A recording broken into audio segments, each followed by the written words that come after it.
मैंने वॉर्स पर वीडियोस तो बहुत बनाए हैं दोस्तों, लेकिन इतना पर्सनल कभी नहीं फील हुआ, क्योंकि कल सुबह तक मैं अपने परिवार के साथ दुबई में ही था और फेयरमाउंट होटल, पाम आइलैंड का वो होटल जहां पर एक एक्सप्लोजन देखा गया और आग लगी, ये होटल बस सड़क की दूसरी पार था हमारे होटल से। सुबह हम फ्लाइट कैच करने के लिए निकले, हमारी एक अर्ली मॉर्निंग की फ्लाइट थी और थैंकफुली हमारी फ्लाइट टेक ऑफ कर गई। सब कुछ नॉर्मल लग रहा था, लेकिन टेक ऑफ के करीब 2 से 3 घंटे बाद हमें पता चलता है कि फ्लाइट में अचानक से डिले आ गया है और एयर होस्टेस के द्वारा बताया जाता है कि यूएस और इजराइल ने ईरान पर हमला बोल दिया है। तब तो मुझे ज्यादा कुछ नहीं फील हुआ, तब मैं बस एक ख्याल आ रहा था कि कहीं हमारा फ्लाइट पाथ उसी के बीच से ना गुजर रहा हो जहां से ये मिसाइल्स फेंकी जा रही हैं। लेकिन जब हम लैंड किए तब पता चला कि आखिर हो क्या रहा है। शाम को ये फोटोज और वीडियोस देखने को मिले कि दुबई एयरपोर्ट पर पूरा धुआं धुआं हो रखा है, पूरा इवैक्यूएट कर दिया गया, सारी फ्लाइट्स कैंसिल हो गई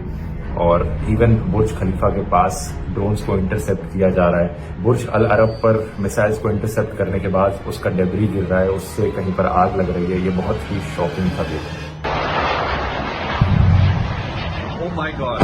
स्पेशली इसलिए क्योंकि कुछ फैमिली मेंबर्स थे मेरे साथ जिनकी फ्लाइट कुछ घंटे बाद की थी और वो अपनी फ्लाइट अनफॉर्चुनेटली नहीं कैच कर पाए, उनकी फ्लाइट कैंसिल हो गई और वो अभी तक दुबई के एयरपोर्ट पर ही फंसे हुए हैं और कोई पता नहीं अब कि कब एयरपोर्ट वापस खुलेगा, आगे क्या होगा। लेकिन इस सब में अच्छी खबर यह है कि यूएई का एयर डिफेंस सिस्टम बहुत स्ट्रांग है। ऑफिशियल सोर्सेज बता रहे हैं कि 137 मिसाइल्स ईरान की तरफ से फेंकी गई थी यूएई पर, जिनमें से 132 को डिस्ट्रॉय कर दिया गया। 209 ड्रोन स्ट्राइक्स अटेम्प्ट की गई थी, लेकिन 195 को इंटरसेप्ट कर लिया गया। तो ज्यादातर जगह जहां पर यह आग लगी वो सिर्फ ड्रोन इंटरसेप्ट करने की वजह से जो डेब्री था मिसाइल का या ड्रोन के टुकड़े वो नीचे गिर रहे थे। अब यहाँ ये सब हो क्यों रहा है, आइए समझते हैं इस पूरी सिचुएशन को थोड़ा डिटेल में इस वीडियो में।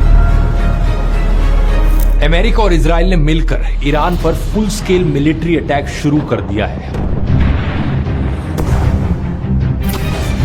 ऑपरेशन को नाम दिया है ऑपरेशन एपिक फ्यूरी और ये कोई एक दिन का स्ट्राइक नहीं है। यूएस ऑफिशियल्स कह रहे हैं कि ये कई दिनों तक चलेगा। We are going to destroy their missiles and raise their missile industry to the ground. It will be totally again obliterated. Tehran, Isfahan, Qom, Kermanshah, पूरे ईरान में बॉम्ब्स गिर रहे हैं। सबसे शॉकिंग, ईरान के supreme leader Ayatollah Ali Khamenei के compound पर भी स्ट्राइक्स हुई और अब ये कंफर्म हो चुका है कि वो मारे जा चुके हैं। ये चीज ईरानियन स्टेट टीवी ने खुद कंफर्म की। हजरत आयतुल्लाह उज़्मा सैयद अली हुसैनी खामेनी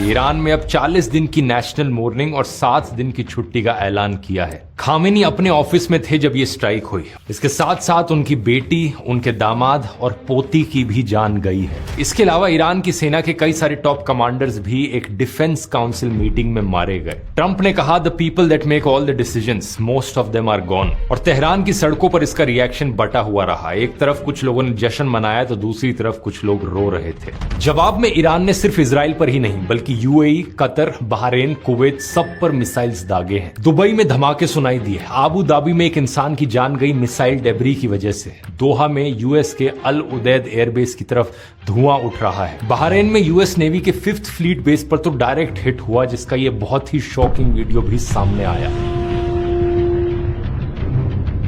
ईरान की आर्म्ड फोर्सेस आईआरजीसी ने कहा कि उन्होंने 27 अमेरिकी मिलिट्री बेसिस पर हमला किया है। इस ऑपरेशन का नाम ऑपरेशन ट्रू प्रॉमिस 4 रखा गया, लेकिन हमला सिर्फ मिलिट्री बेसिस पर नहीं बल्कि सिविलियन एरियाज पर भी किया गया है। इसका सीधा सबूत दुबई, कुवैत और बहरीन में देखने को मिलता है, जहां 5 स्टार होटल से लेकर इंटरनेशनल एयरपोर्ट्स को टारगेट किया गया। इमेजिन करो दोस्तों, इन्हीं गल्फ कंट्रीज में 1 करोड़ से ज्यादा इंडियंस रहते हैं। जहां जहां मिसाइल्स गिर रही हैं वहां आपके रिलेटिव्स, आपके दोस्त हैं, लाखों इंडियन वर्कर्स हैं।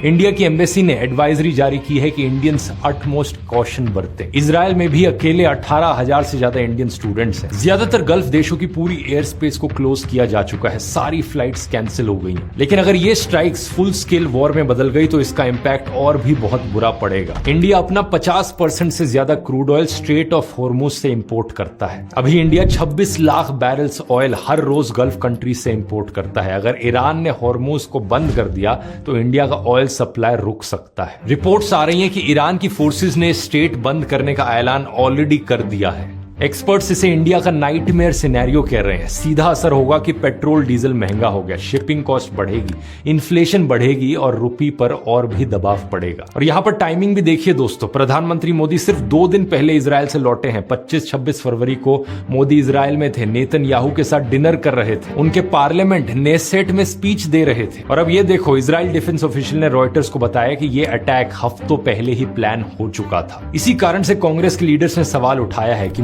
मोदीज फ्रेंड नेतन्याहू ने इंडियाज ओल्ड फ्रेंड ईरान पर अटैक कर दिया। ओवैसी ने कहा कि इंडिया ने हमेशा इस कॉन्फ्लिक्ट में न्यूट्रल पोजीशन रखी है, लेकिन अटैक से ठीक पहले इजराइल विजिट करना एक बहुत ही गलत मैसेज देता है। लेकिन इस पूरी सिचुएशन की सबसे दिल दहला देने वाली बात यह है कि ईरान में स्कूल्स पर भी अटैक किया गया। ईरान के शहर मिनाब में एक लड़कियों के प्राइमरी स्कूल पर बम गिरा, जिसमें कम से कम 100 बच्चे मारे गए। ये दिन के वक्त में हुआ जब स्कूल भरा हुआ था। और आयरनी की बात देखिए कि इजराइल का ऑफिशियल अकाउंट फिर क्या ट्वीट करता है, Israel has the right to defend itself, जबकि पहला हमला उन्होंने यहां पर किया। इस करंट सिचुएशन की शुरुआत दोस्तों दिसंबर 2025 में हुई थी, जब ईरान की इकोनॉमी कोलैप्स हुई, करेंसी 40% गिर गई और खाने का दाम 72% बढ़ गया।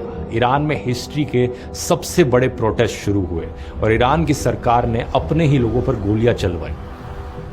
एस्टिमेट्स हैं कि 30,000 से ज्यादा प्रोटेस्टर्स मारे गए। ट्रंप ने रिस्पांस में कहा, help is on the way. Middle east में 2003 की इराक वॉर के बाद सबसे बड़ा बिल्डअप किया, लेकिन फरवरी के शुरू में लगा था कि शायद सिचुएशन ठंडी पड़ जाएगी। और स्ट्राइक से सिर्फ 1 दिन पहले ही ओमान के फाइनेंस मिनिस्टर ने कहा था कि ये जो पीस डील है अमेरिका और ईरान के बीच में, ये विद इन रीच है। Peace deal is within our reach.